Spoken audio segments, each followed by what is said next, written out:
start with the names. I'm Katarina. Rose? Rose? Mel? Tony. Steve? Tess. Richard. Tur.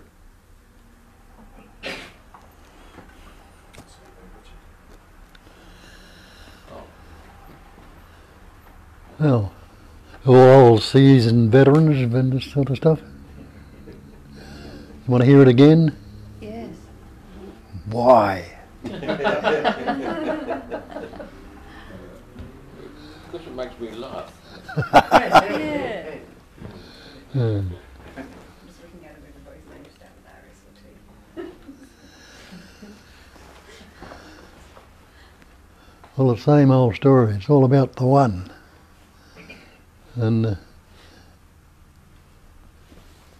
in most of the scriptures and texts and religions, they call this label they put on the word, God, as the one, as the Almighty, as the omnipotent, omnipresent, omniscient one. But I don't know that anybody's ever seen or discovered a big daddy somewhere out there that's been sitting in the sky or anywhere else. And where's it all, this manifestation of cosmos, what's it seemingly appear in? Isn't it space? Isn't it emptiness? Space is empty.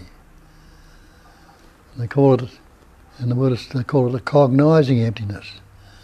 An emptiness suffused with intelligence or knowing, and that's the cognizing. The different labels have different meanings to them, and sometimes we get lost in the meaning and miss out what it's really pointing to. So we call it a cognizing emptiness, and we think we are cognizing the emptiness. What we say, hear, taste, touch and smell and feel. And who is the we or the I that thinks it's cognizing? Is there a separate entity, an individual or a person there? Or is it the innate essence that's patterning, shaping and expressing through this pattern, shape we call the body, and the form we call the body, and the shape? And it's all being translated through that pattern. That pattern we call a human being. And that's what they point out. They tell us that clearly. There's one essence patterning, shaping, forming, and appearing or expressing as everything. Everything in its manifestation is a pattern, shape, or form. Nama Rupa. That's what they put on. Nama is the name, Rupa is the form. Now the chair's a form, which we put the label chair on. The tree's a form, we put the label tree on. You and I are forms which we put the label, we label the different patterns with the various names or labels we've been giving it. And we've got ourselves locked into the words or the concepts. And believe the word to be real, to be the thing, because we've never questioned it, never looked into it. And we've taken this Nama Rupa, the name and form we put on it as the real. I could say a few words there.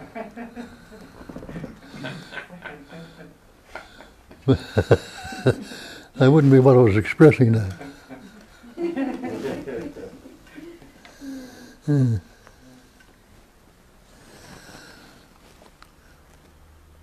And in that cognizing emptiness, it's the emptiness that's doing the cognizing. It means that space-like awareness is suffused with an innate knowing or intelligence. What I call intelligence is knowing. Just the same as everybody is knowing right now. And you'll put that down to your intellect or the knowledge or the gnosis or the knowingness. It's a cognizing emptiness. It's emptiness that's itself that's knowing, that the pattern, shapes and forms appearing in need a pattern, shape and forming to express through, because the emptiness in its natural state can never move out or away from the emptiness. And the silence is that emptiness couldn't even form sounds without something to express through. So the pattern shapes and forms are needed for all this manifestation to be as it is, appearing and expressing in all its diversity, which when you look at it and see the way it's functioning, it points out it's suffused with an innate intelligence, a wondrous way this manifestation is performing. Some of it might seem very mundane and ordinary, but look closely into it and see that it all needs some pattern to express through, and the way it's functioning. Got a hive of bees out there in the tree, and each one of those bees helps form the honeycomb that forms the hive, and they all go out and collect, well, not all of it, a good majority of them go out and collect the pollen out of the flowers and things around. And the queen bee gets fertilised and lays eggs for the rest of her life. She's just a egg-laying machine, which more bees form from. But that doesn't that imply what wondrous way its intelligence is forming? And the honey can be very useful. Very sweet, natural. Many other things, if you look at them, as in nature, you'll see what I call nature, the essence, is patterning, shaping, forming, expressing as everything. And there's no room for a big daddy out there in the sky who's going to create it and make this creation and form the creatures, things from the creating. And just like Santa Claus is supposed to come down every chimney in the world on Christmas Eve, you realise he couldn't do it when you investigated. Neither could this big daddy do any of these things. But it's the life essence that's expressing through all these patterns. It'll enable to blink your eye, to lift a finger, wave a finger around, turn your mouth to open and shut, and the tongue to vibrate, and the energy that's coming through it will express as words, shapes and forms. And it's all happening naturally and effortlessly. And it is a wondrous and amazing expression or appearance. And they know that. Some people have known it down through the ages, because the Buddhists call it a cognising emptiness, and emptiness is form. So the emptiness is form, and the form is nothing but the emptiness. And it's a transient manifestation. It's not static. Transient means it's constant changing. And we take that, we don't see that, we don't look at it, we just take we are here and everything else around us is changing. Not realising, though it's been going on all your life, you haven't got the same body you had as a little baby or a little child, a teenager or a young man or woman, to the body you got today. Now it's aging. We haven't noticed that, and that's it. It's changing right in this moment and in this room. There are thousands of cells dying in that body and being replaced. So it's all transient, all changed. And they called it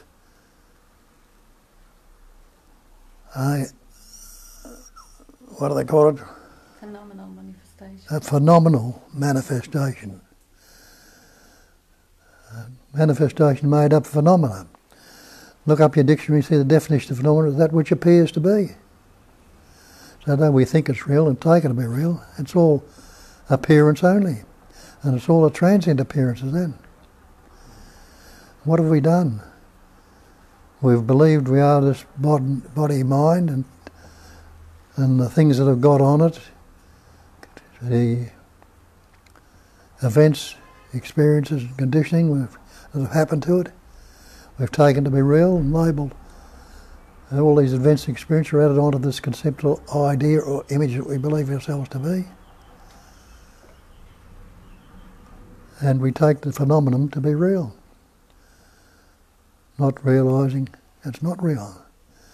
So when you look into it, there's no creator at all. There's no creation. And there's no creature.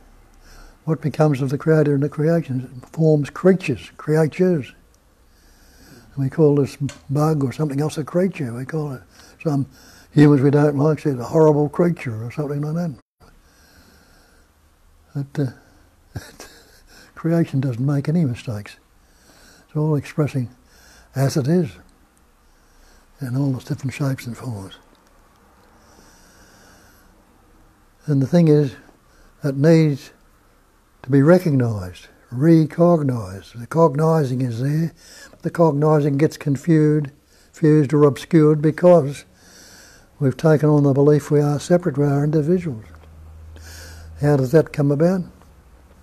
Well, we've taken on the belief that we were born and we are living as this pattern, shape and form when we learnt words, when the capacity of reasoning develops in us. That's the capacity that is useful to these human beings. It's a very useful capacity. But being a vibration like all the rest of the manifestation, it's self-destructive. And we continue to say there's no one-ended stick and there's no one-sided coin. It always appears to have two ends to it and two sides. And so when Shakespeare tells us nothing either good or bad, but thinking makes it so, we like the good and we don't want the bad. But see, when you recognise it's all the same essence, does it matter which way is patterning or expressing? If it's not taken delivery of and reinforced in the belief that there's a right and a wrong, a good and a bad, a pleasant and painful, it'll right itself. Like in nature, it always does. Nature is constantly vibrating dualistically. And it continues to express and experience that way. But what happens, all the damage that's caused by the implosions, the explosions, the droughts, the floods, the rains, the tsunamis, the climate changes, the ice ages, all the other things, they change constantly. And it comes back eventually to an equilibrium where everything's all right for a little while, and then it'll divide again into one way or the other. And both ways, when it reaches what's seeming the end, are self-destructive. When it gets too good, we can't take it anymore. When it gets too bad, we can't take it anymore. But realise it all comes back to an equilibrium. I can use the analogy then, go to the North Pole, can you go any further north? If you're on foot, you can't. And the next step you make must be south. You go to the South Pole, you can't go any further south, the next step must be north. And where do they meet? It's known there for ages, they call it the Equator. What's the Equator? Equal, the equivalent, where it's equal. And again, where they call it, I think again in Buddhism, the middle way, where everything is in the middle. And Benki told you that everything is perfectly resolved in the unborn Buddha mind. He called it the unborn mind. That's not a conceptual mind. It's a natural mind that's not filled with concepts, ideas, images, words. It's just the isness that's functioning, patterning, shaping, forming experience. And he says everything is perfectly resolved in the unborn. And that's exactly right. Nature resolves itself. It's only when the idea of birth and death come upon us, and the self-centeredness, the reference point, the self-center and the ego, all one thing, different labels for the one thing, is believed in, and then nothing ever suits that selfishness or that self-center. And the ego is never satisfied or complete either. And so we're constantly trying to make them whole or complete. And it doesn't matter whose toes we tread on or what we do to achieve it, we do it. And that's why all the wars, fears, famines and droughts and everything are taken on board and believed in, and we suffer accordingly. And Shakespeare made the statement, there's nothing either good or bad, but thinking makes it so. And when Nisargadatta says, when you recognise you are no thing, that is wisdom. And he says, when you realise and recognise you are everything, that is the love. And he says between those two, doesn't mean it's either one is static, between those two, my life is ever functioning. And isn't that in every case? We're either one side or the other, one end of the stick or the other. Very seldom do we stay where the equilibrium is, because we always think we can make it better. If it's too bad, we try to make it better. And if it's too good, we try to keep it that way, not realising it's going to change anyway. It's all come about because we've taken on this belief that we are this person, this individual, this separate entity. And look at that word persona. Where does that come from?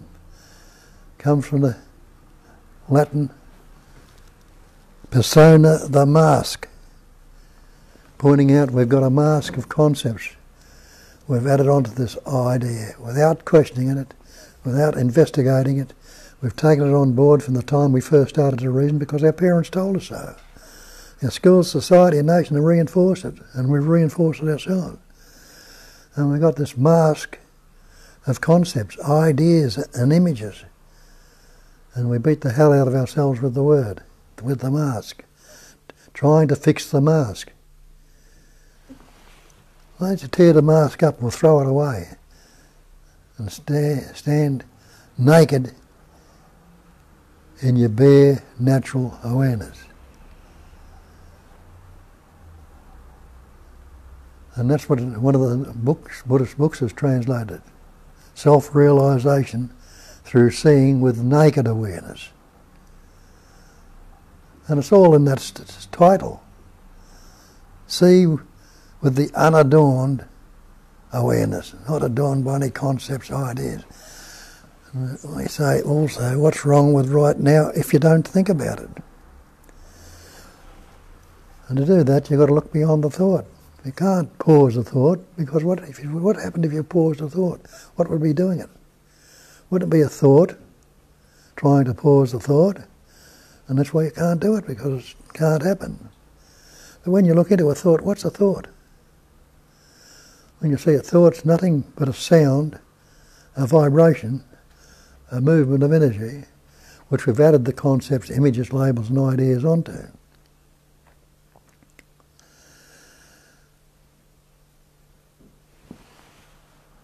So what happens if you let the thought go? If you say, I'm going to let it go, that's a thought. And you won't let it go. Well, it's gone now, that's a thought.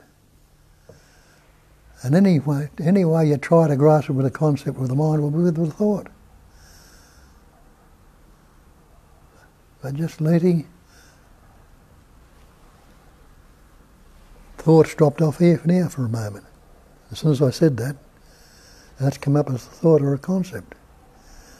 But it's known that thought is no more real than any of the other manifestation when it's looked into. So when the meaning doesn't go into it, the word and the belief doesn't go into it, it's lost its hold. Just like they tell you the snake and the rope is a metaphor they talk about, they've got to see into it. When you step out of a bloke steps out of his cabin on a dark night, it's been rain, he stands on a wet piece of rope, and he immediately gets the vision of the idea there's a snake he's trodden on because it squirms under his feet. And then the fear and the trembling come into it because he believes he could be bitten. Fear, tremble and goose pimps come up and his hair stands on end. And somebody comes and shines the torch on it. Look at it, it's only a wet piece of rope. Oh shit. And there's an immediate sense of relief.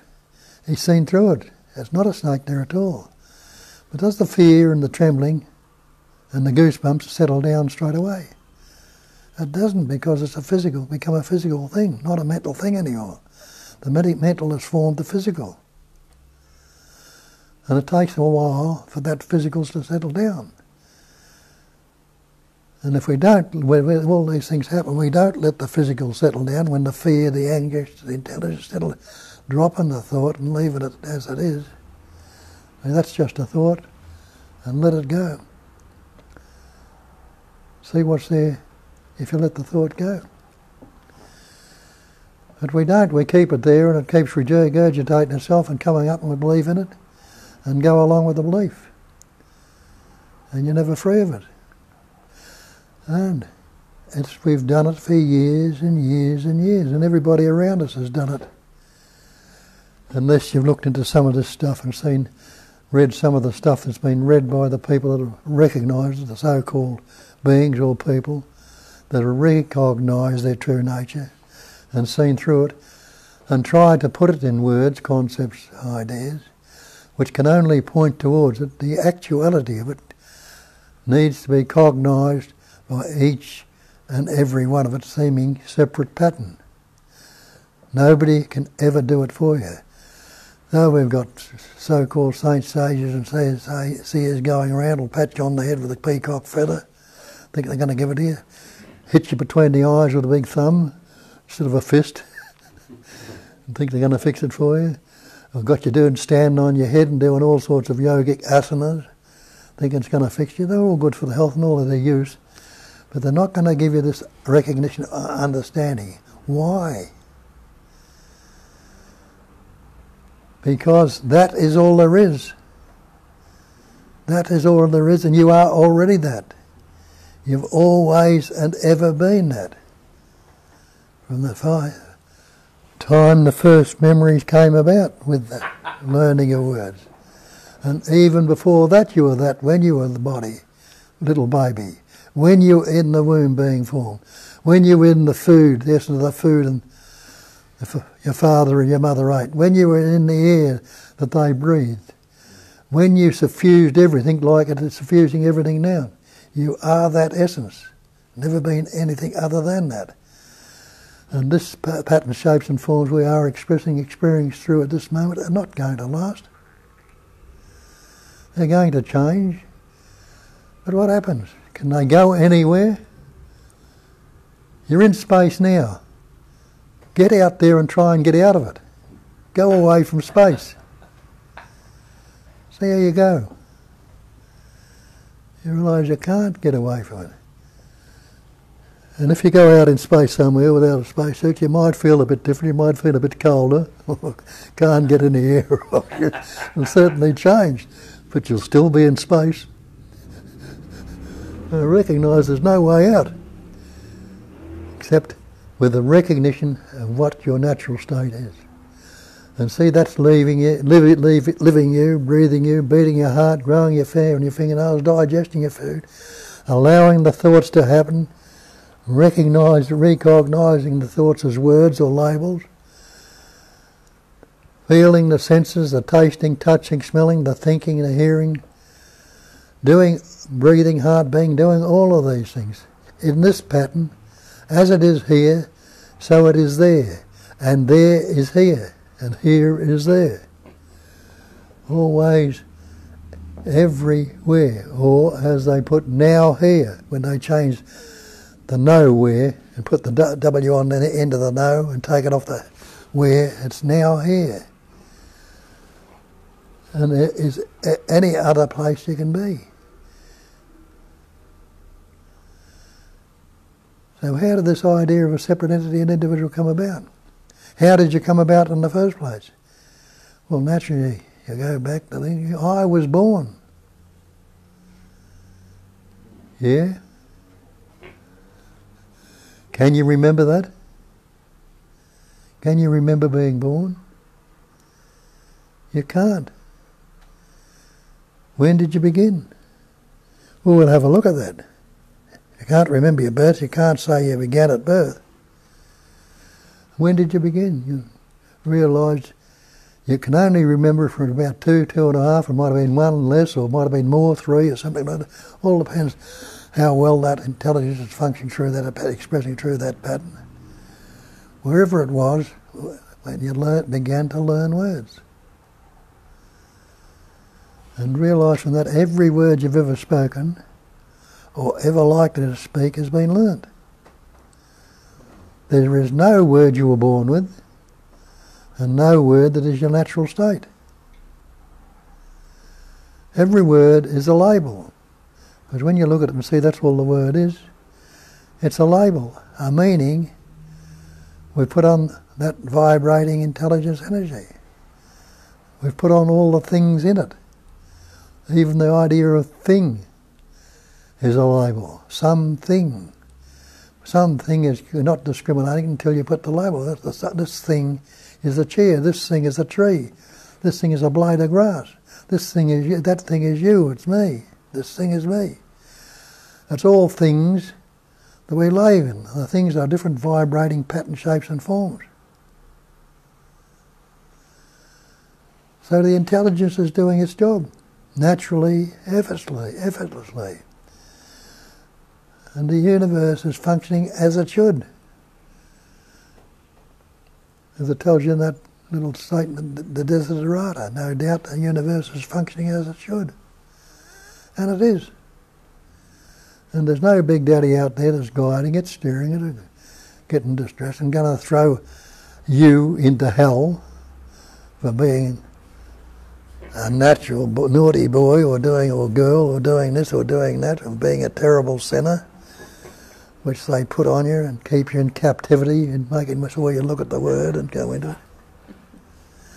It doesn't have to be that way. It doesn't have to be there. The freedom, peace and joy that you are. It mightn't seem that way if you had a traumatic childhood and this happened here, or you're not thinking, living yourself the way people think you should, and think that's the norm. Each expressing a unique pattern, shape and form. There's no norm to it also. No two blades of grass are the same. No two fingerprints are the same. But we've got this concept or idea, we've got to fit in. And remember, it's the ones that haven't fitted in that have recognised this and are able to see it and passed it on. They haven't adopted the normal things. They've said there must be a bit more to it than this, and they've really looked into it and recognised and seen for themselves. And the Bibles, the scriptures and the words and all the different religions have started and formed around those few who down through the ages have recognised it. And it's going on to this day, and there's no reason why more and more people shouldn't recognise it. Because you've got the things, the wherewithal to do it with, the computers, the ways of communicating and getting around. You can go here and there and listen to this one or hear that one if you need to. But the main thing is with the hearing, the seeing, the tasting, touching, and smelling, you do something about it yourself. Not just hearing the words and taking them to be real. Investigate and see if what you're hearing is the actual. It is the real. I ask yourself, who's this happening to? It's happening to me. And what is this me? Well, what is the me? Have a look at that. Me is another word for I. I and me are one and the same thing. But what is I if you're not loading concepts onto it? What can you do with I this, I that, I want, I need, I see, I hear. The I of itself, the word I, can't do anything. But to give it some substance and some independent nature, we've added some of these concepts onto it. I'm Bob. A good fella or not so good. I've had a good bad childhood or a reasonable childhood or a happy childhood, whatever it was. I'm Australian, this is where I was born, so I'll take that on. You know, I don't like this or I like that. You know, I've been taught all these concepts to believe in this and believe in that, like this and don't like that, discriminate all the different aspects of it, and added these concepts onto that I. Because you can say I forever. What's it going to do for you? Nothing. But when you put I am Bob onto it, or I am Bill, or whatever your name is, it's a whole different program, different show altogether, isn't it? And I don't like it, or I do like it. Why? Because this happened to this me or I, or that happened to this I or me, and I'm fearful about it, or I'm anxious, or I'm depressed because I don't fit in, or I'm introverted, or I'm extroverted. All the concepts were added onto it to give it some substance and make it real. Now we can beat the shit out of this conceptual image. Make the most of it if you're fearful, anxious and depressed. Make the most of it. Beat yourself up a bit more. Be a bit more fearful, be a bit more anxious, be a bit more depressed. You got it there. You know, see where it takes you. And do the other thing. I'll have a look into it. Is this real? Is this what I actually am? And maybe you might come to realise or recognise something that you haven't seen before. And that might turn you around. And then you don't have to be that full of that fear, that anxiety, that guilt, that shame, that jealousy, that envy, all that psychological crap. That we've got something to work on, so we try to work that out in the mind. And they say, here, well, science is getting very close to it. Yeah, maybe it is. Been getting close for years. But still science is not it. Never was, never will be it. No matter how close they get to. But they're moving in that direction. And we can move in that direction too and see for ourselves a little bit on that without going. Just question this word. The great perfection, they tell us, is non-conceptual awareness. Perfection is a word, but it means the totality, or the absolute. The absolute and the perfection are one and the same thing, really. They're words, they're concepts. But take the concept on it, it's natural absolute then. That's natural perfection then. Without putting in a label that's going to discriminate. Oh, I'm nearly perfect. I'm nearly the absolute. Maybe I'll be the absolute when I finish this meditation. Or read this book. Or go and see this next guru. He'll be the one. Not really. You are the one. And the only one. And if you don't like what you hear here, go out and do that. Nothing's stopping you. If you'd like to question it and look at it again and again and again, it's no big deal because something will happen. Something that brings you to look at this stuff will make you a little bit further and make you persist. And bring that persistence about. And in the recognition, the persistence of it, you'll recognise that you'll never find the answer in the mind, like science and what's the other thing? I can't think of it. Physics, whatever it is. That's science too. Hmm? That is science too. Yeah. They never have yet found the answer to it. Because if you can't find the answer, what would that tell you? Maybe the answer is not in the mind. That's all I've understood, and that's all I've done. Tried to work things out with the mind. All my learning, all my acquiring, and all the rest of these words and the ideas, images and concepts and imaginings, which will bring about more concepts, ideas and images. And nothing, and the psychologist tells you, nothing can trouble you except your own imagination. What you imagine. Make conceptual image. And a statement in the Bible, we don't understand it, say it again. Thou shalt not make unto thyself any graven images. We think they're talking about stone idols and gods we set up and worship. But they don't talk, what they're talking about really is these graven images. Even these images we've got engraven in our heads, in our mind, in our concepts. Don't make them up. And see where you finish up.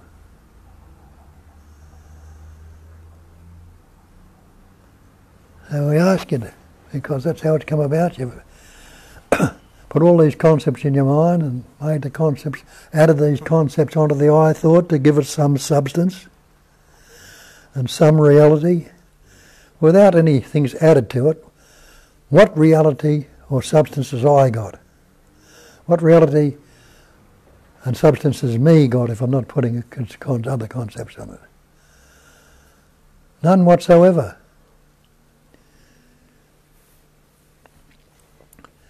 And you realise that all we've ever looked for, everywhere we've looked for this, is always in the mind. Everything you've ever done and ever liked to do, if in the mind, until you recognise that stuff. Always. And if you realise we looked in the mind for all this time and done all these things in the mind and never found the answer, wouldn't your innate intelligence, shit, maybe I've been looking in the wrong direction. Maybe I've been wasting my time reading this book or doing that. Has it done anything for me? Oh yes, it's took me time. Oh yes, it will open you up a certain way. Maybe it's done its job, that's enough. Maybe it's asking you to look further now. Go a little bit deeper. Forget the old thoughts, concepts, ideas and images. What's there if I'm not conceptualising? What's there if I'm not imagining? What's there if I'm not thinking, as Shakespeare said, good or bad, pleasant, painful? Have I disappeared? Without the concept, without the word. Well, I gladly give up the concepts every night when I go to sleep. I don't recognise that I'm aware, but there is an awareness or knowingness there, or I wouldn't wake up. And that label is not real either, awareness or knowing. But we use it to try and describe the life that you are. Maybe I've been looking in the wrong direction. And you realise that every direction I've ever looked or ever liked to look is always and will always be in the mind. If you recognise and realise that, what way am I going to look? What way is there out of the mind?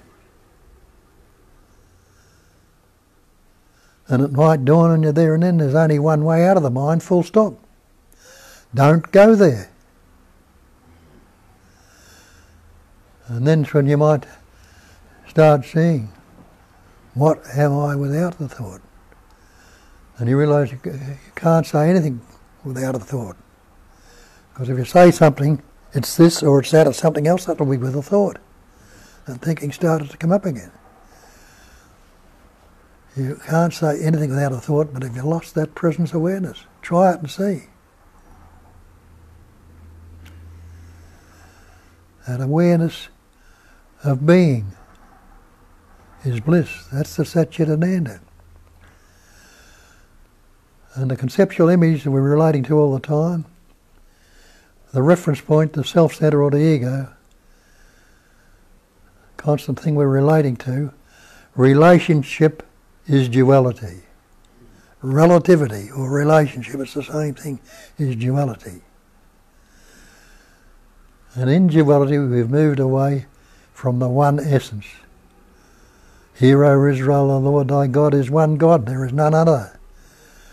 In the beginning was the Word was with God. The Word was God. That's all it is, a word, none other. The Muslims say there's no God but God. Allah is his name, none other, but to put a label on it and lose sight of it, it gets obscured. Christians say it's omnipresence, omnipotence, omniscience. Totality, one totality, put different words, Father, Son and Holy Ghost. Buddhists say there is, the great perfection is non-conceptual awareness, no God or awareness or Buddha without a concept. So that is the way to go. And that's where the answer lies. That's where the dropping away of the fear, the anxiety, the stress, the guilt and everything else will come up. Doesn't mean to say the reasoning capacity won't go on. Reasoning can be very useful.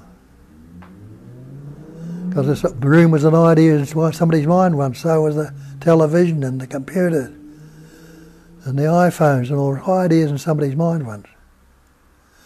But it's also self-destructive. Realise that. It's the reasoning of the mind that tells me I'm not good enough, or I'm fearful, or I'm depressed, I've had a bad childhood, and this has happened to me, and this is damaging me even now. It's carrying it on. And we do. We keep regurgitating it, carrying it around, and keep beating ourselves with it. There's an old saying around years ago, the dog will return to his vomit. Anything we regurgitate, everything you regurgitate, you'll take up again and chew it up again and regurgitate it. Do you want to do that? Do you have to do it? No. Now look at this, me, investigate and see if there's anything there.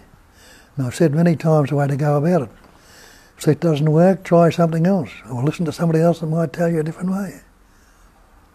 But it comes back to basically that thinking is the only problem you've ever got, and you're told that many and things you ever have. So away you go. If you've got any questions, arguments, or some understanding of it or recognising it, express it.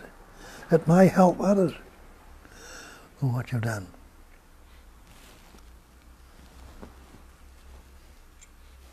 Well, it's pretty stark, Bob. There's no way to wriggle out of it, really.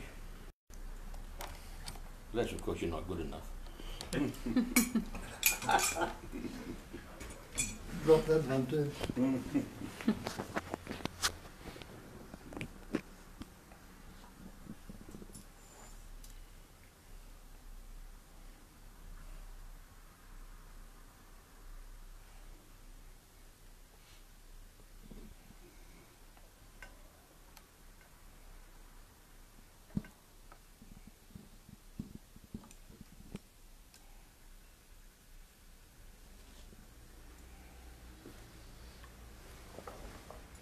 Okay, so I just add this.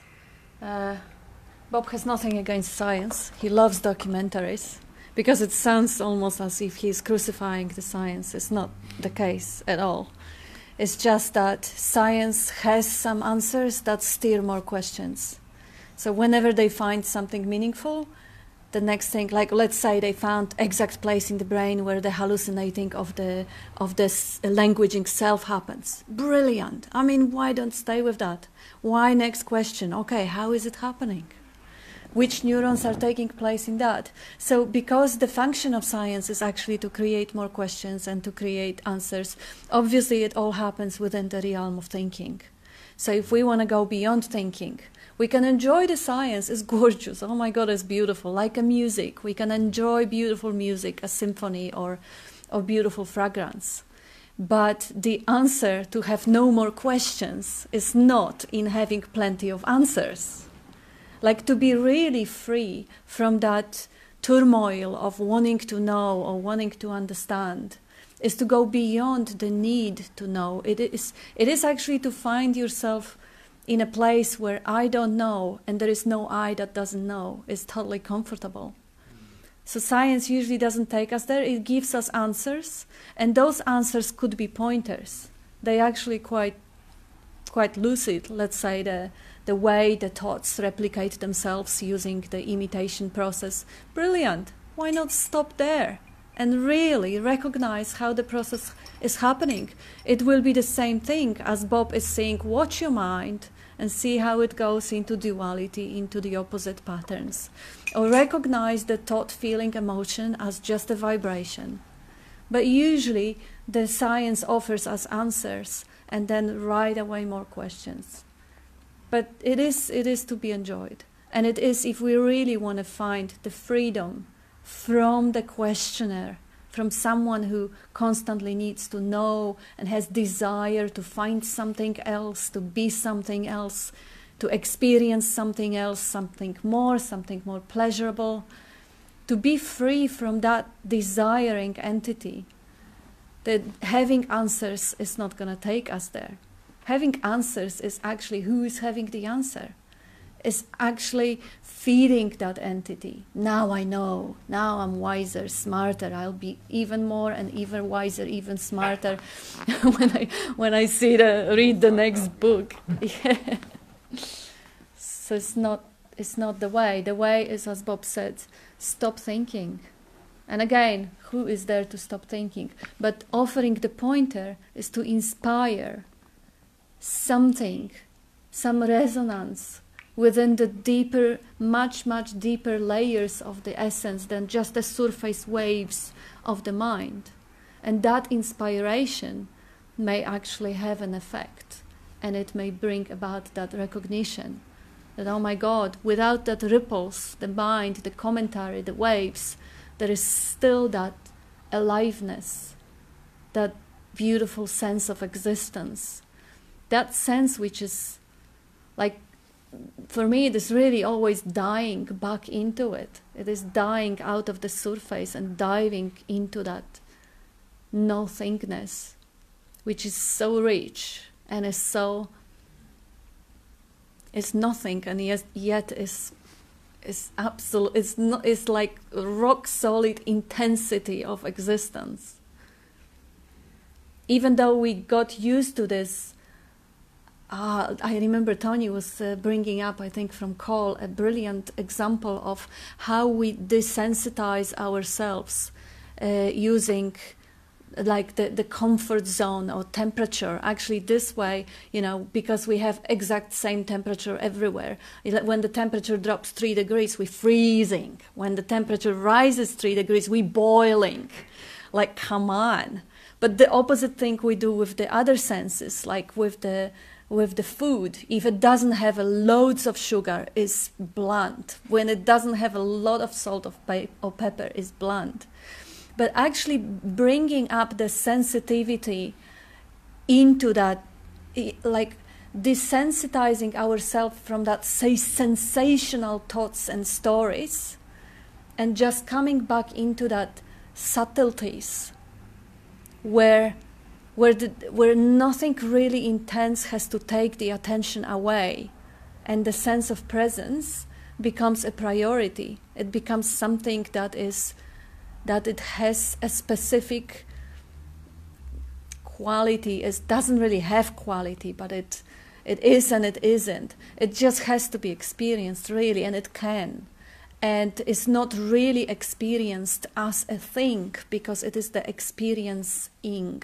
It is the experiencing when it isn't distracted by all that high intensity, the boiling or freezing or salty or sugary or huge drama or worry or fear, all that distractions that take away that precious life essence or attention. It's not taking away, it's also precious. This is also beautiful. It is also to be celebrated. But if we really want to find the core or the source or the essence of it, occasionally, from time to time, or even just once, to dive into that base, that basic screen. And then later on, go with the birds, wander around. But then you know that wandering is not who you are. That movement of attention is just part of the functioning. But you, knowing your core, your essence, knowing yourself as a source, now you can really enjoy it. Because now you're not taking it personally. Now you are not being tormented by all the dramas. You want to say something? You wanted to say something? Oh, well, if you like, I say. Yeah. Yeah. I'll hold it.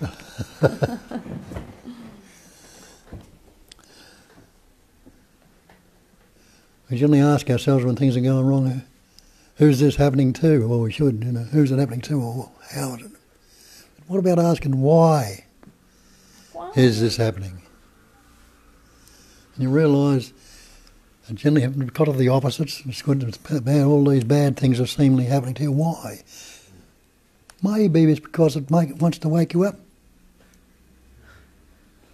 Wants to wake you up, taking you through all the deep shit till you get into the cellars upstairs. That's what it did to me years and years ago.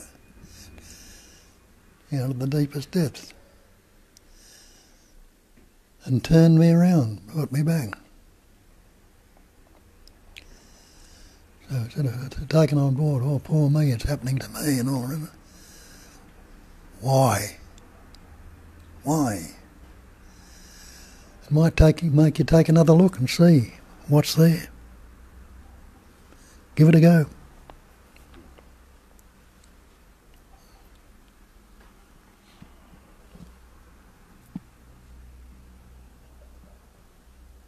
Maybe you would like to share something, some of your experiences, something that that could inspire others.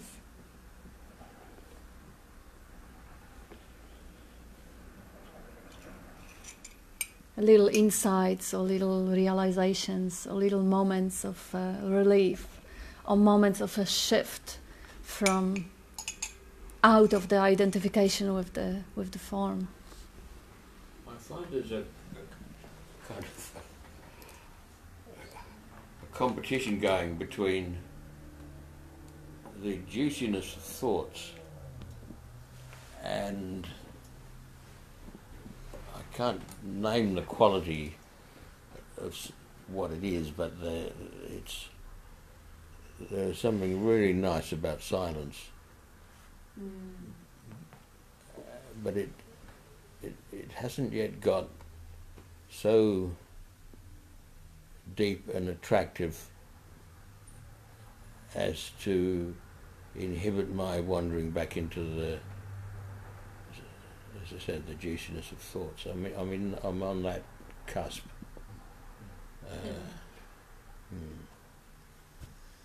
Well, that's beautiful. You see, the Sagadawa says, my silence sings. My emptiness is all. You ever gone around humming a tune in your head all day? And just, what's that? It's energy vibrating. It vibrates in some song you might have heard years ago or some modern hit or something like that. Play with that, see that, play with that energy. Don't worry about the words, this is not spiritual or it's not...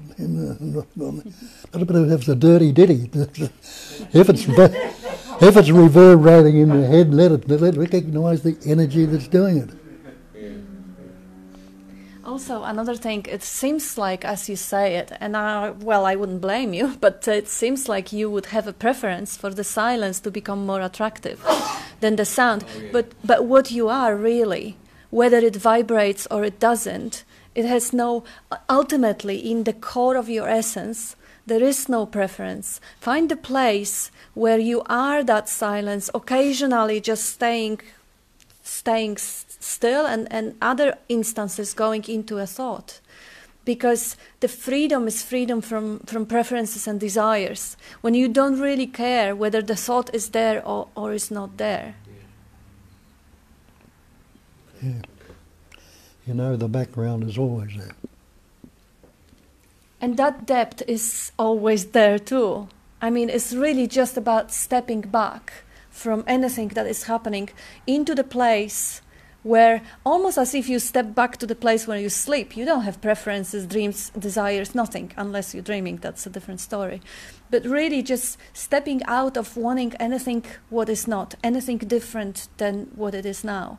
If now is thinking, you can still kind of be aware of that vibration, of that movement, with that completely neutral type of...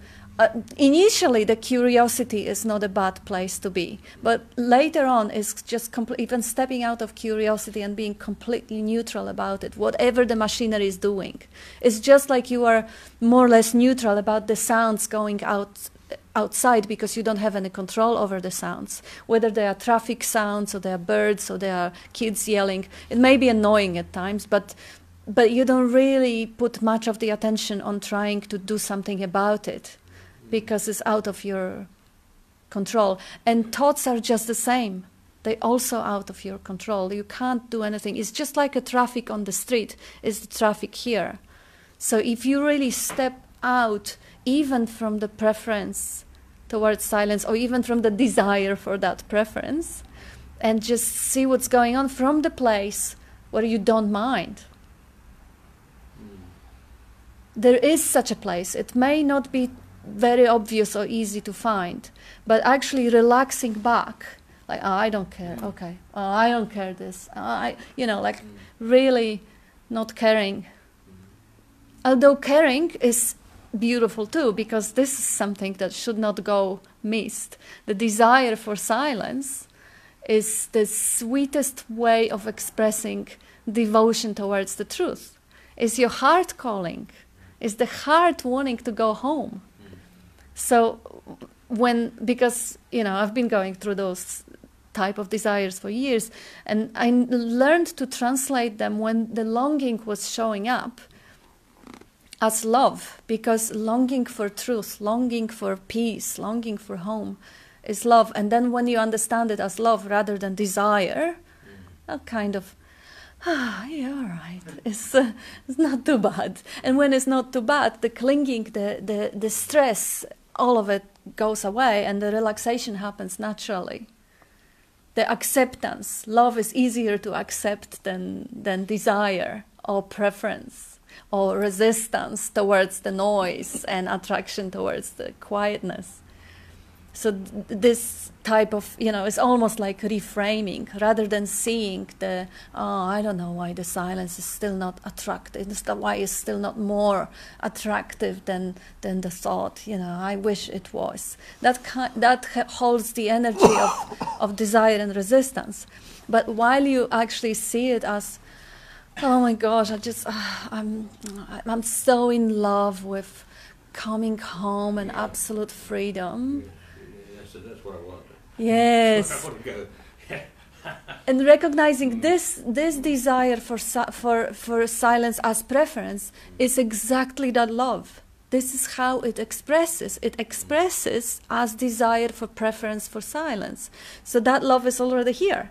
Eve is already here. There's no need for tension. Oh my God, yeah, that's love. Okay. Because that will make it so much easier than trying to fight or trying to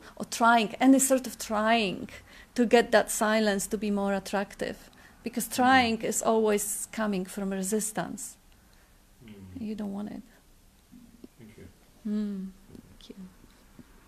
Yeah, I'd like to share something that I found quite intriguing over the last 6 months.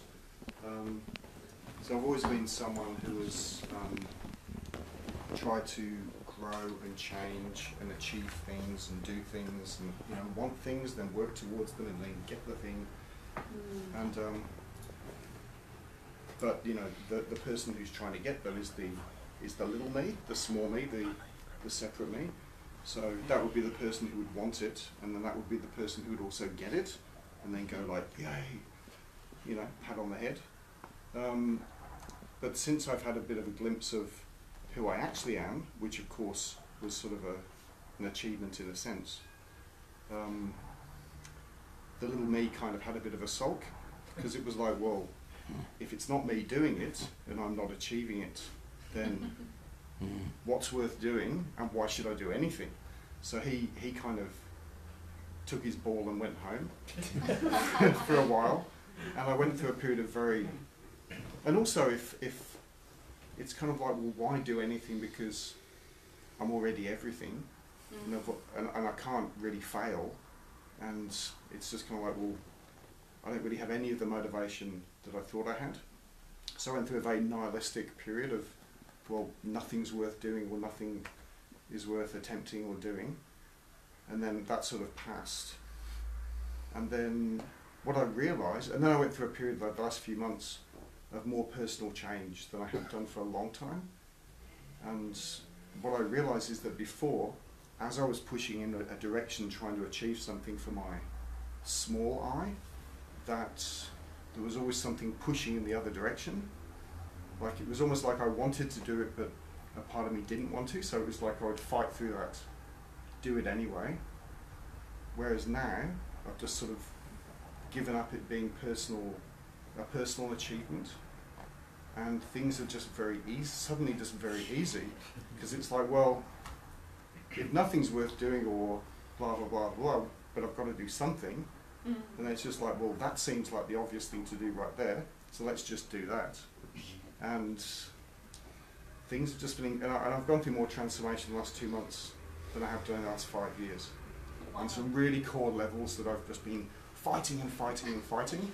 Then I've just gone, you know what, I give up. Oh, I did it. So, yeah. Beautiful. That's the effortless living. Yeah. But there's still the ego kind of going, I know I'm not responsible for that. He's still sort of sulking a little bit. But, Well, let him show. Let him sulk. yeah. Piss him off. That was a statement for me. When I'd seen the Saga and went back, and I was in the ashram and doing all the discipline things to do there, and it all dropped off me like that. And again, I was left with nothing. Nothing to do, nothing to be, nowhere to go, nothing to see. And, and what the hell am I going to do next? That's over, 30 odd years ago now. 42. 42. And I'm going all right. 43. Things have been done. And it did, you know, it moved me out of that, it brought me back here and we did everything.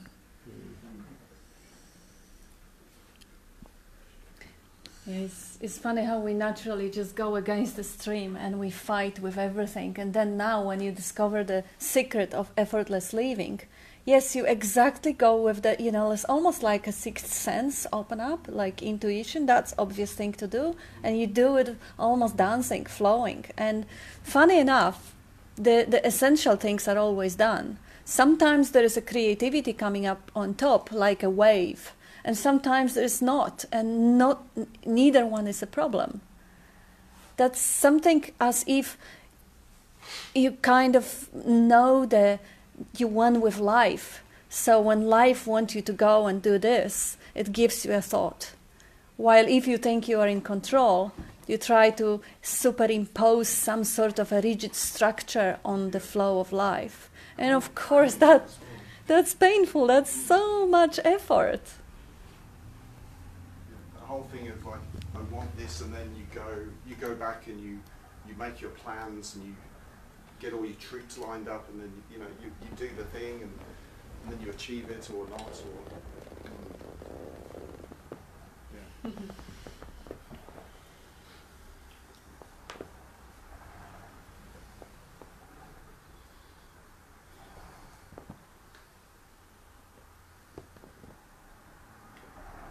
And when you don't achieve it, why? What's the sign? Why? Maybe this is going to show me something and we'll take it out. And it will.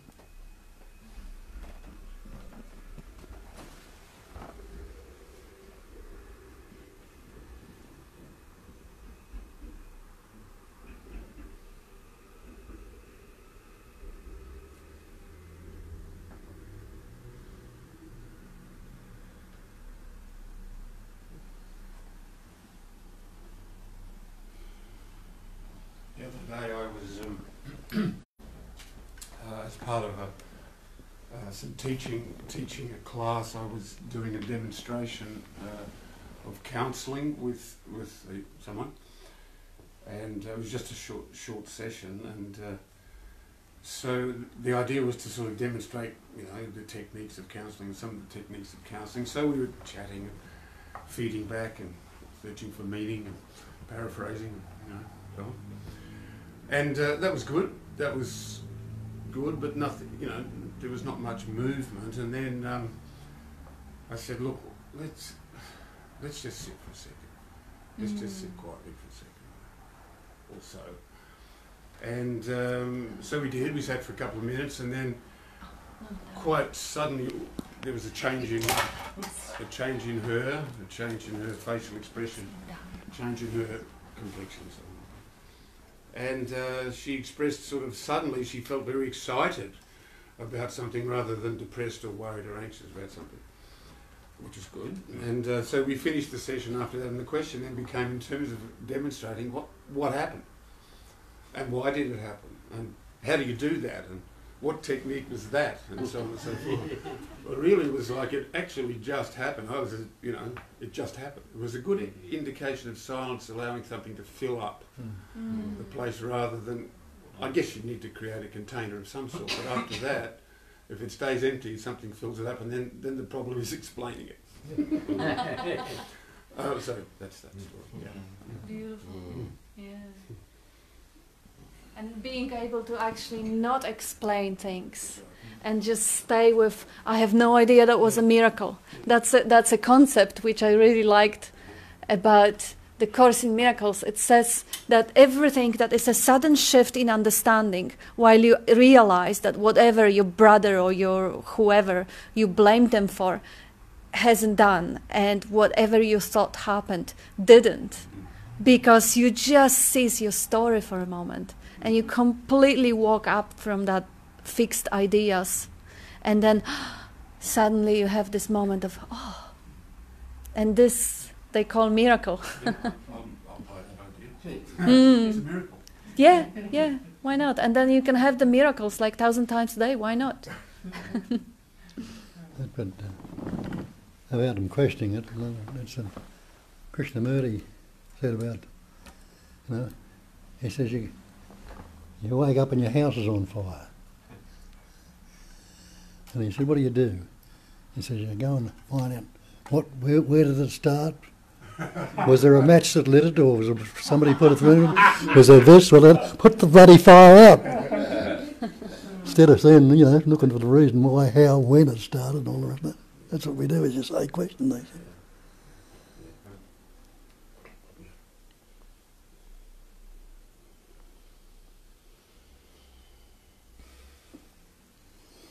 Listening to the radio or listening to anything is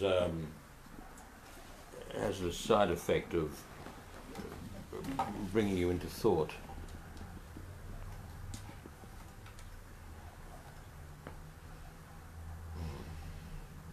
Sometimes not listening also have this side effect. Yeah. Shut up, because I'm trying to get into silence here. Well. Yeah, the trying again.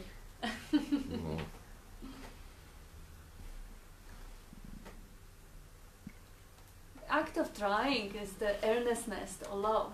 Nothing wrong with that. It's just to recognize it and let it go and just move on.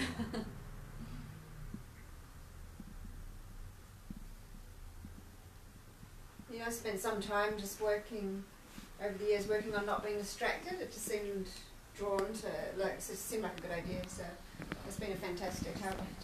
So I'd set myself up in a hotel with a rugby game above me and read manga strips while all these guys were sitting on the couch, making big noise and just doing various things like that, just so distraction became not an issue really. Mm. And I guess that's why, I don't know, there's just never been a drawing here to go off to an ashram or somewhere quiet. It's just always been to plonk myself down in the middle of busyness and do the whole, meditation with the eyes wide open thing. It's just, I can look back and I can say there's a personality type there that's more about expressiveness than community and whatever. And, but, it's served. And it's just happened. It's clearly, I never felt I was choosing to do that. It was just a drawing to, it's a good one. Yeah, it is. It's such a great pointer what you were just saying. To actually see life as something that nobody is doing, but something that is constantly, spontaneously happening. It's happening on every level, just like seeing is happening, hearing is happening, thinking is happening, making meaning is happening. Nobody does it. Like, nobody lives life. Like, how was the Nisargadatta saying it? There is only life. Only life. Nobody lives a life. No. Yeah, so the life lives you. The life, the pure, unadorned life, filtered through the senses of the body, shows up as the seeing, hearing, tasting, touching, smelling, thinking. It's like light going through the crystal. White light, suddenly 7 or 8 or how many colors you want to count, depends on the sensitivity of your eye. So it's just one life, doing everything. And seeing how things spontaneously happen is a great adventure. Because now if I don't engage anyone in here who is seeing, who is hearing, who is thinking right or is thinking wrong, or it should be seeing something better or eating something tastier, if all that stuff is dropped off and the senses are really just engaging with the content of pure happening, pure spontaneous happening moment to moment, then life is a miracle. It is. It only gets, it's still a miracle even if there is a doer taking credit for it. But then it is painful, and instead of appreciating the miracle of it, we are resisting the pain, the suffering. But really, if there is just the way Tony is showing, watching life happening, it's not that difficult. Every one of us has the moments throughout the day when this is happening, when the inner dialogue and taking credit is not that prominent, because we are busy with something that takes all the attention. Or we are not busy, but just somehow the senses are functioning and the thinking stops for a moment. Or we wake up in the morning and before the thinking starts, and maybe there are little scrapes of the last night dream or whatever is happening, but nobody is really judging the content. It's just passing through. Or you could hang out with boring people. That may be actually causing a lot of thinking and judgment.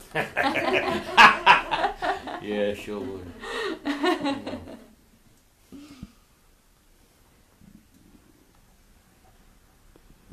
Terry, say something. So many topics, come on. Okay. So what is it that's going on? Richard, can you hold it? Why? Thank you. Why are we here? Why do we come here? Why are we on this path? Why are we seeking? Why are we searching? Why?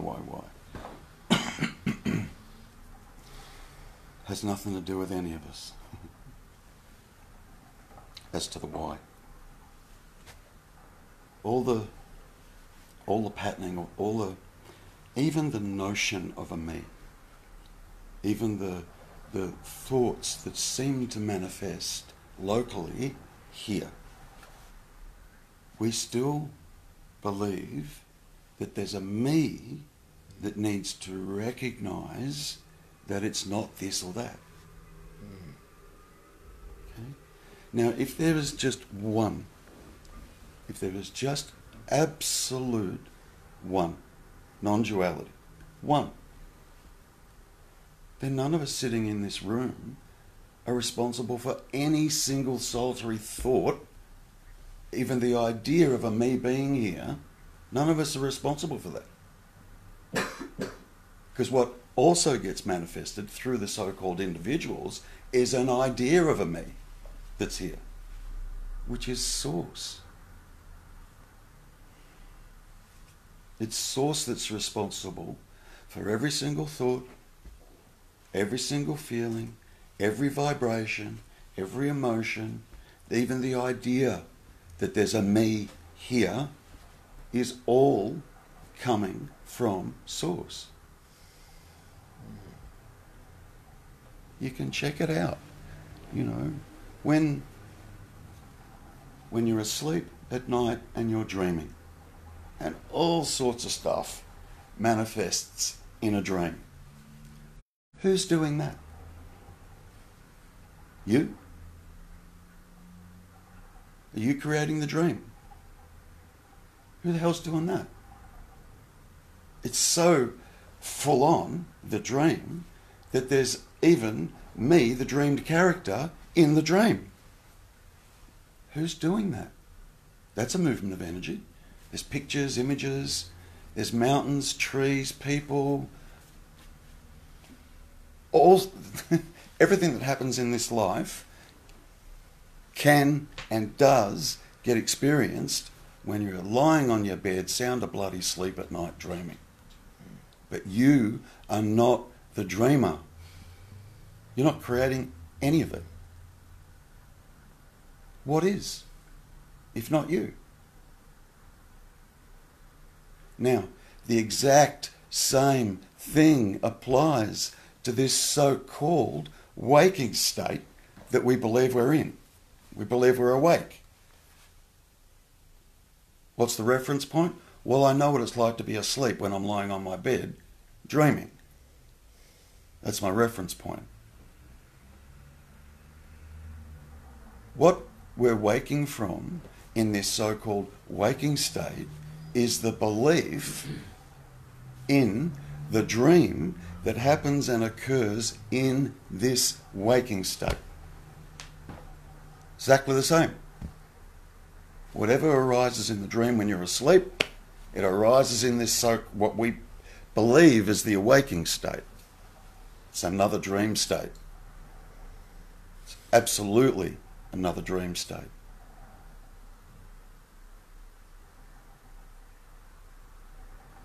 And you can watch it. The idea is to become aware that all of this, including the so-called selfing, can't have anything to do with the so-called individual self. Because you'd fucking stop it. Come on. You would stop it. Every single problem that a human being has manifests between their bloody ears. All of it. All of it. It's what I think of a certain situation, or it's how I want things to be, or it's how I can't accept the way things are. Where's all that information coming from? In here. And none of us are doing that. None of us are responsible for that. So if you look closely, what is actually happening is source, dreams, every single one of us sitting in this room into this. There is only source. There is only that. Otherwise, non-duality is a crock of shit. It is. Or it's some sort of concept and I've got to try and get my head around it, and eventually me will come to understand what non-duality is. Give me a break. There's two straight away. Me and the understanding. So all that's happening, there is no individual me sitting here that has free will and can choose whatever it likes. Can't. It totally can't. It's all a dream. Why do you think this is called an awakening? What are we awakening from? Really? If we are constantly told you already are that, I'm not going to awaken from that. If I already am that, that's a given. I already am that. Okay, so what am I awakening from?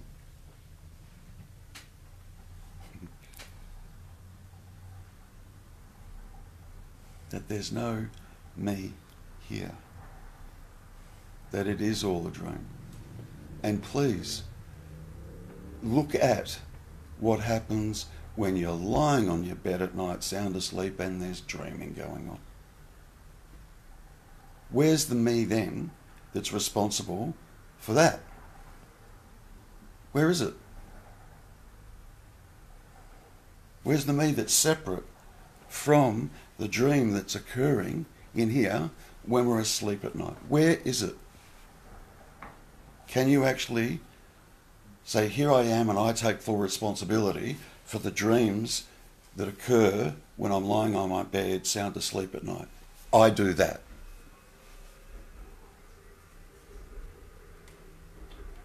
Who you believe yourself to be is the character in the dream in that moment.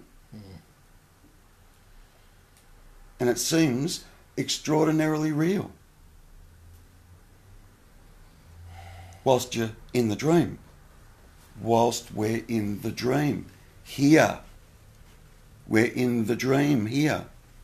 We think it's real. We think there's a me. We think there's stuff happening. And it's not. When you first wake up in the morning, when you first wake up, there's the absolute recognition, whether you're aware of it or not, it is there. There's the absolute recognition that you are now awake compared to what you thought you were or believed yourself to be in the dream when you were lying on the bed sleeping and dreaming. The me that was in there. And sometimes that can even take a moment to get over, depending on what the dream was. Sometimes you can wake up in the morning, bang, you just wake up and the whole dream just disappears. There's just absolutely no interest in it.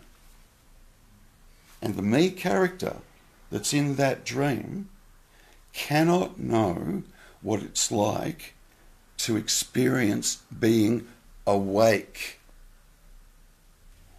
It can't know. The character in the dream cannot know what it's like when you wake up in the morning. It can't experience that awakening, because as soon as that awakening in the morning happens, it disappears. It's gone. It's exactly the same here. It's exactly the same. That's why that analogy gets used so often and has been used so often over the years. The dream state.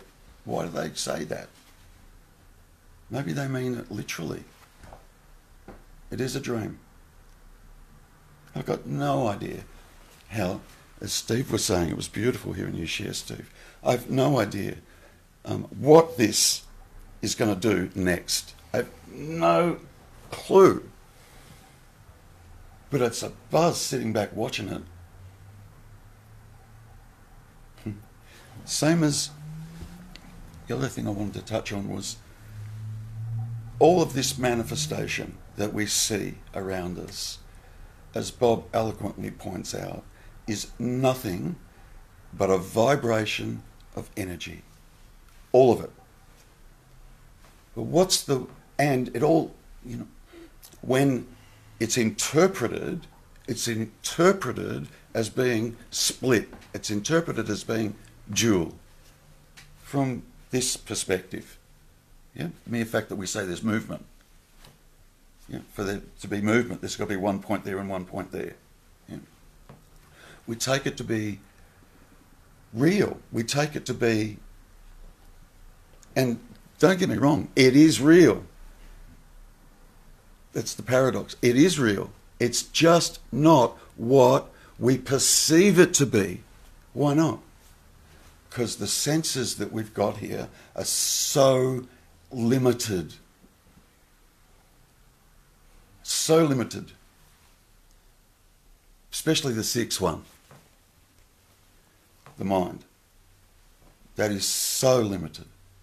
All it knows, all it can understand is duality. That's all. That's why Bob says you will never find the answer in the mind, because that's how the mind functions. It's the mind that creates the idea of duality, of the split. Just the mind that creates that.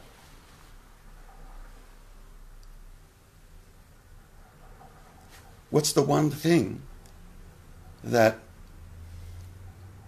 you sitting in this room, in this so-called body, if you took it away, the one thing, if you took it away, this couldn't be here.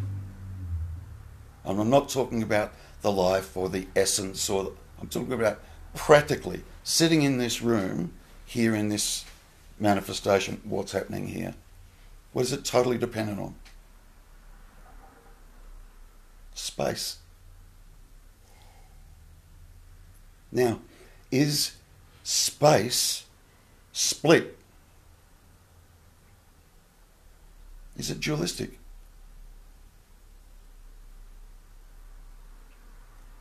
Is it whole? Is it non-dual? Space I'm talking about. Just pure, empty space.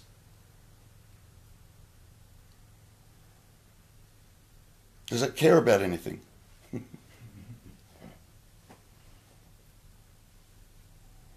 Now, without that space, none of this seeming manifestation could be here. And we give it absolutely no attention whatsoever. Only time we generally give it attention is if, we're faced with the notion that, shit, my car's broken down, I've got to walk 10 kilometres that way in space to get to the nearest town. Then space becomes an issue. It's only me that would say that. So, this source, or this that's being pointed to, which can only be realised when there's the absolute recognition that this is a dream. All of it is a dream. My meanness is a dream.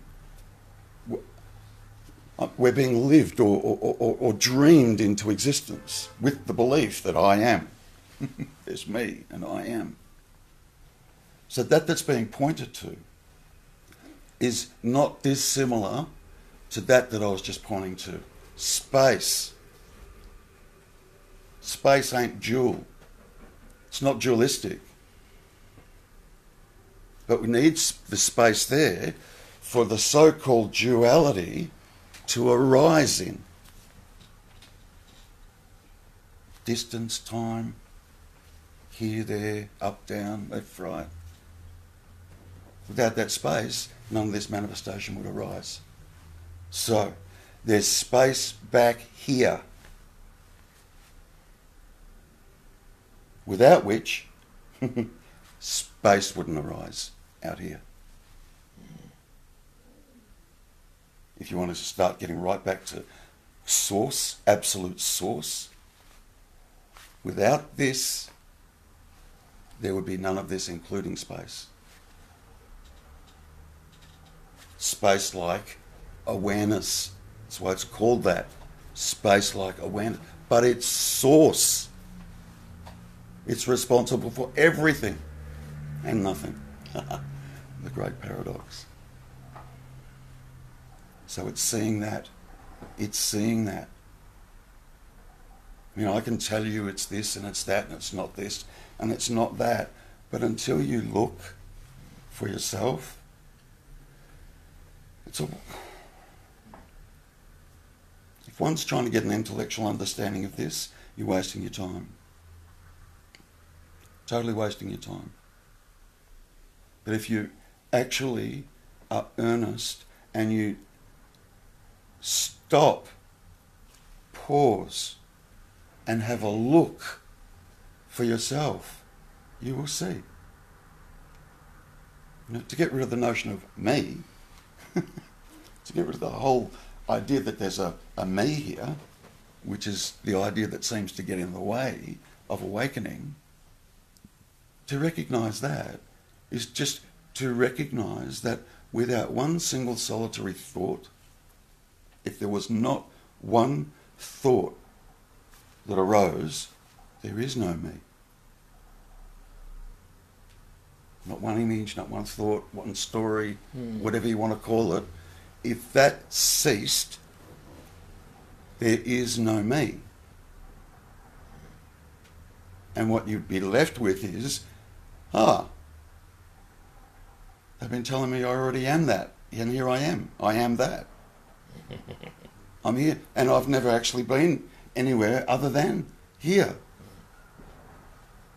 What gets in the way of that is this idea or this notion that there's a me here. And all that is thought. Nothing else. And it's recognising that you're not responsible for any of it. Zip. Until you reach a point where you realise you're responsible for everything, including every single thought that is happening in these so-called people sitting in this room. But the notion of an individual here has to be seen through. It's got to be seen through, because that's the problem. That's the problem. Nothing else. Nothing else. There's an idea that there's a me here, present, and I'm an individual. That needs to be seen for what it is. And even that idea that there's a me here and I'm an individual and I'm trying to get this and I'm trying to learn non-duality and I'm trying to let go or I'm trying to better myself or whatever, Source is responsible for all of that, those thoughts, those ideas.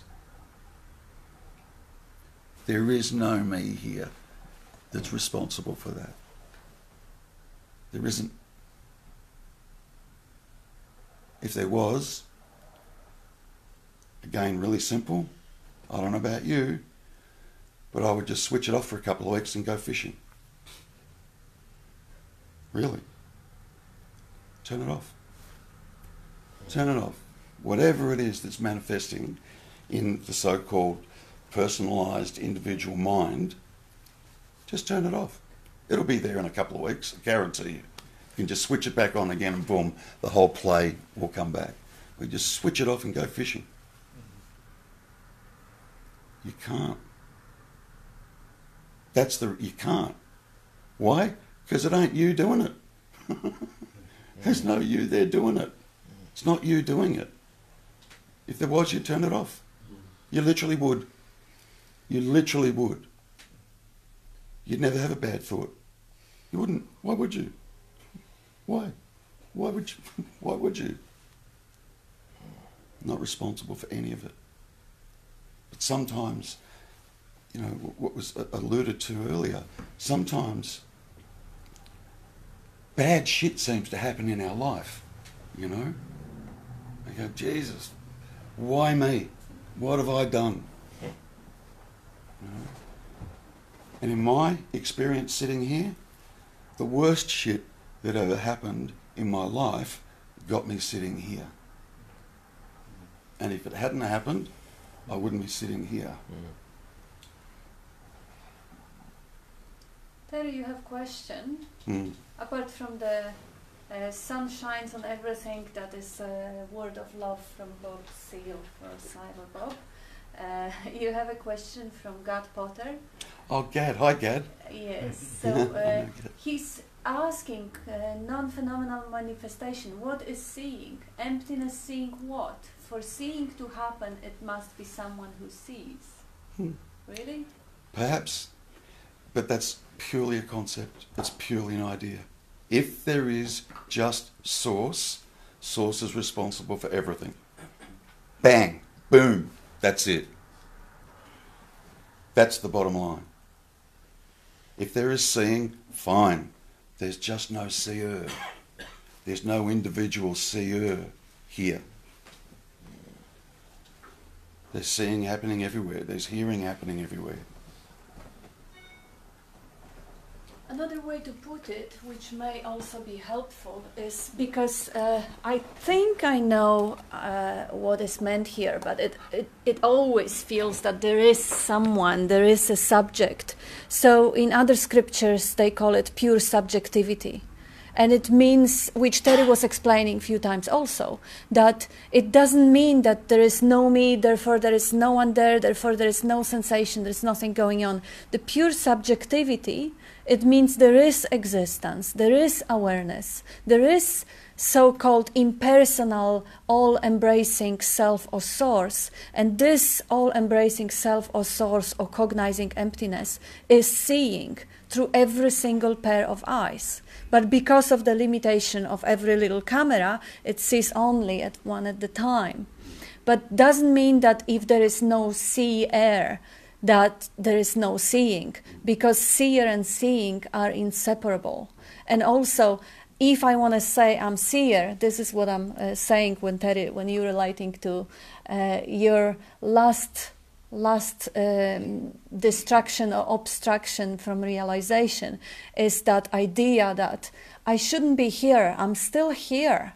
Like there is still an I that is here, but perhaps there is just here. There is not I that is within the limits of the body, but it's just a pure awareness experiencing itself in the apparent location of that body here. But the awareness is not limited to the body. So the seeing is happening, and of course the mind comes with the concept of, yes, but if there is a seeing, there must be someone who sees and something to be seen. But then Bob's asked the question, usually today you didn't do it. If there is a seeing, there must be someone who sees and something that is seen. Really? So let's try to take away the idea of seeing. There is no seeing. Who is the seer now? No seer. What is seen if there is no seeing? Zip, nothing. So, okay, let's leave the seeing and leave the seer, and there is nothing to see. Is the seer still seer if there is no object to be seen? Nope. Okay, so let's leave the object, but nobody's looking. Is the seeing happening? Is the seer here if there is only object and nobody who is watching it? So it actually shows that type of contemplation, which is extremely helpful, is to actually realize that the seer, seeing, and seen, the whole trinity is actually one, divided conceptually by the mind. Is one stick divided to seer and the seen. Is undivided, is one, the seeing, happening through the camera, but the seer, apparent seer, and apparent objects are part of the whole functioning, of the whole process. So looking from that perspective, life could be seen as the movement of the activity. Speaking is happening right now. Does it mean that there is some little thing inside the body somewhere that is doing the speaking? No, the speaking is just happening, just like digestion is happening, just like growing hair is happening. Nobody does grow my hair, nobody does my digestion, and nobody does the speaking. It's the functioning, and nobody does the seeing. It's the functioning. So what we question the individual that takes credit. Without that individual taking credit for the seeing, seeing is still a functioning. But who is a seer? Seer is only an idea in the mind that makes it practical, because the mind sees objects. So naturally it forms the subject. So it is a beautiful practical thing for communication, because if I say there is no seer, I will say there is no seeing also. And how we can talk about the carpets and chairs and other people, we couldn't. So it's beautiful. But to know the truth and let the truth set you free is to actually be aware of the seeing, of the functioning, and still use the language, I'm seeing you. Nothing wrong with using the language if I know that this is a symbolic language, the symbol representing idea. But the idea not being anything solid or substantial, not being anything else than idea. When I say I, it doesn't mean there is anybody there. It is an idea. So I hope it helped. Unless, did you want to add something, Terry? Because I see there is... Oh no, there is no more.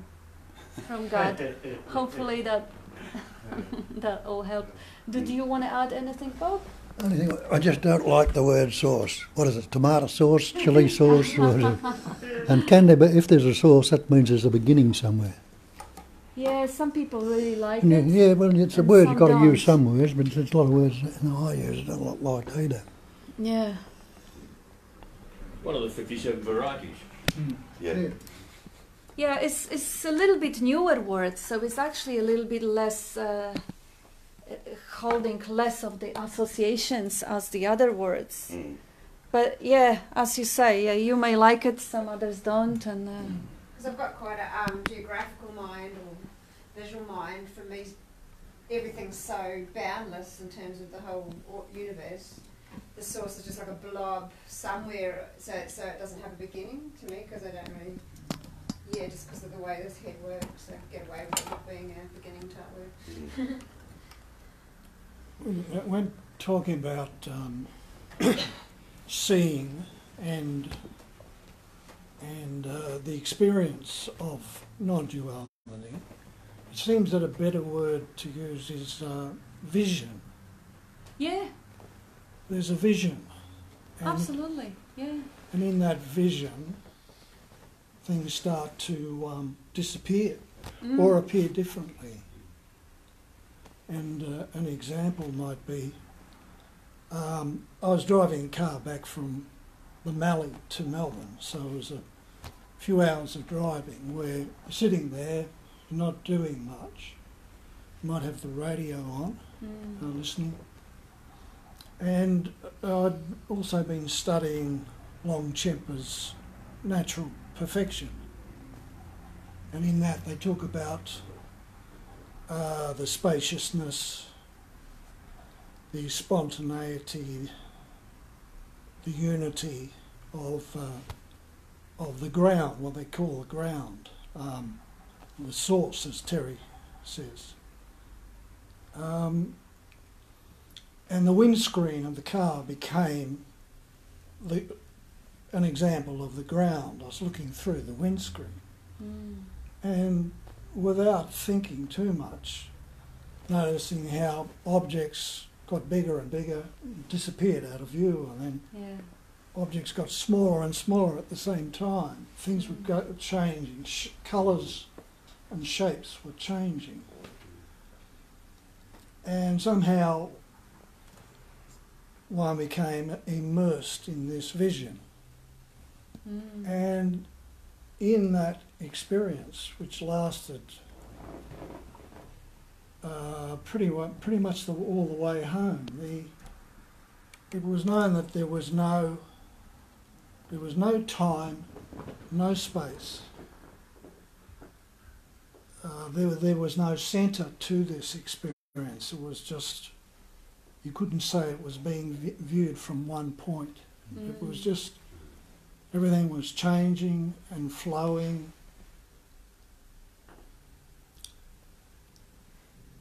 The me was still there, but it was sort of quite insignificant.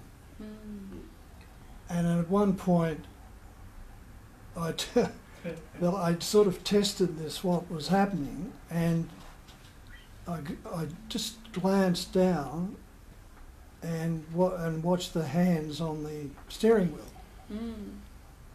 And then the sense of touch sort of came back. But it was known that I wasn't driving the car. But the things were just happening.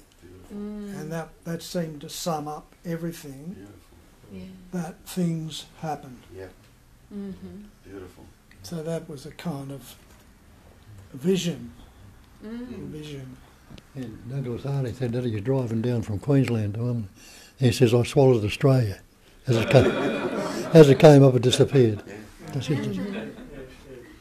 Also, one thing I'm sure you've noticed is when everything moves, how do you know it moves? Because you are still. You are the pure stillness. You are something that is not moving. Things appear and disappear within that field of space that you are. You are the space of awareness, and things show up and then get bigger and then disappear and get smaller there. Yeah. There was a room for a little bit of playfulness in this as well. I had a little pocket camera sitting on the seat beside me, so every now and then I'd just switch it on and just hold my hand out the window and click. And later when I looked at the photographs, they're pretty much blurry and colours were sort of flowing into each other. And it was pretty much a reminder of what the whole thing felt like. But it was a vision that was quite different to the ordinary, where me reifies everything as, crystallises everything as solid, three-dimensional, time and space.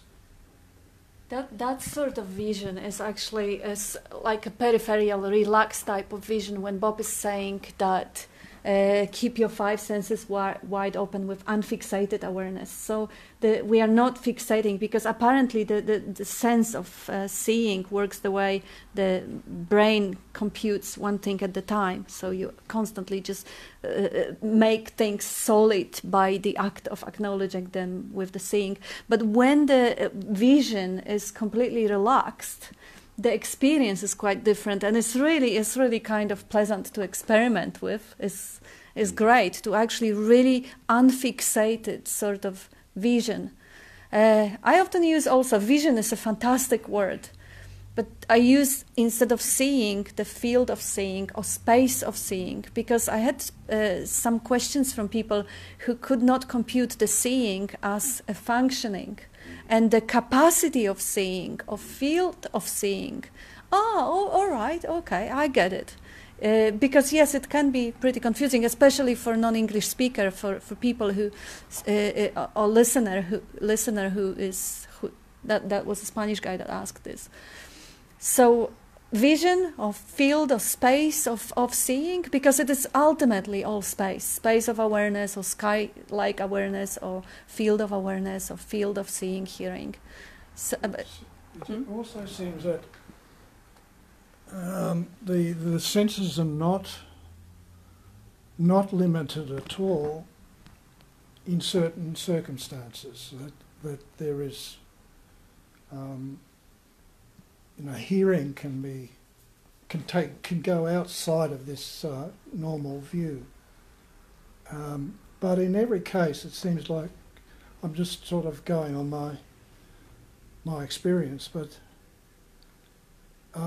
there's a going beyond of the normal samsaric reality, well, the feeling that one's caged, that me is in a cage and can't get out.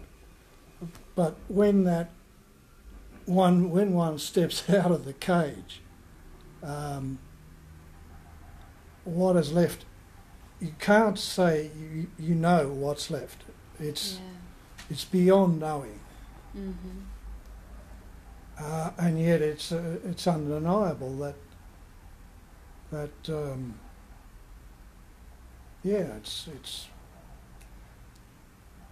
the Unspeakable. zing of reality. Yeah. Apparently in this day and age too, we use the focus viewing so much, like to read stuff, to look at computers, to do everything, that the general sort of relaxed focus we really don't employ much at all anymore. So when the person was doing a workshop, I couldn't quite get the difference between the two, but no matter we're so, narrow focused these days. It's apparently a good step to just step back out to the other. Scott Potter is asking, what is the me? Is it a mind construct, and why is it solid? You want to answer on this one, Bob? Of course, I mean, you said it a few times today, but what makes it solid? What me? Yes. Belief that it's something solid, something real. Only a belief. Just like what makes Santa Claus real for the children. Only belief. I think they say, seeing no thing, yet it is seen. All these things we think we discriminate by the love of, you're seeing them, but they're really no thing.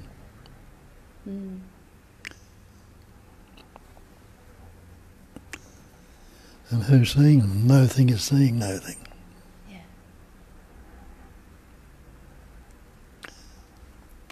Anyway, time's caught up with it. Yes, so we overtime. Thank you, everyone.